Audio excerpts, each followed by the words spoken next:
under investigation. Sana si Congressman Tino maglabas. Para walang masasabi na baka ginagawang leverage lang to for something, no? Tinanong ko lahat ng mga nakakita, tinanong ko yung mga motibo nila. At ako, explose ako sa kanila.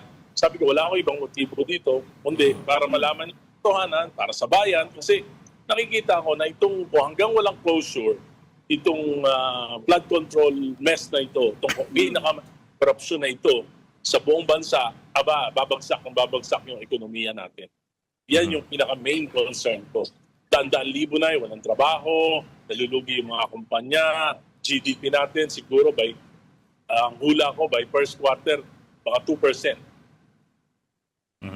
At any rate, And it's the main concern of the President. Siya nag-umpisa nito. Pero pagdating sa investigation, parang napipigil. He's the most powerful man in the Philippines. May kakayahan siya para malaman lahat ito.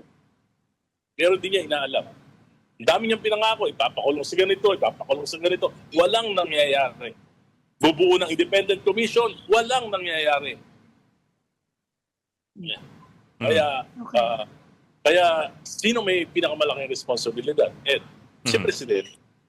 Kaya tatanong ko sa kanya, matagal ko na sinasabi, 2023, 300 billion, 2024, 500 billion, 2025, 473 billion.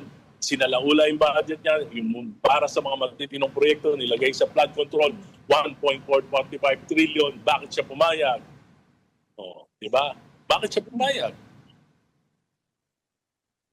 Wala bang It's the President's fault. It's the President's responsibility. Kaya lang, ang lagi sinasabi, parang lahat lahat parang ayaw tanungin si Presidente. In one way or the other, di ko alam kung bakit. Kaya nga sabi nila, bakit ikaw lang nagtatanong? Ba't yung iba hindi? Yung media hindi. Basta pati yung mga kasama ko sa partido, sa kasama ko sa grupo namin, sa Pinklawan, sa Dilawan, bakit hindi nagtatanong?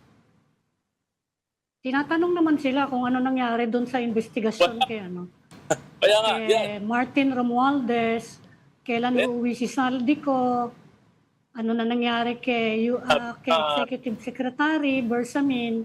Alam naman natin, si Presidente, pinsang buo ni Speaker Martin. Kaya nga siya naging speaker, super majority, ibig sabihin, di ba? So, the President has all the capability to know the truth. It seems that the President is not interested to know the truth.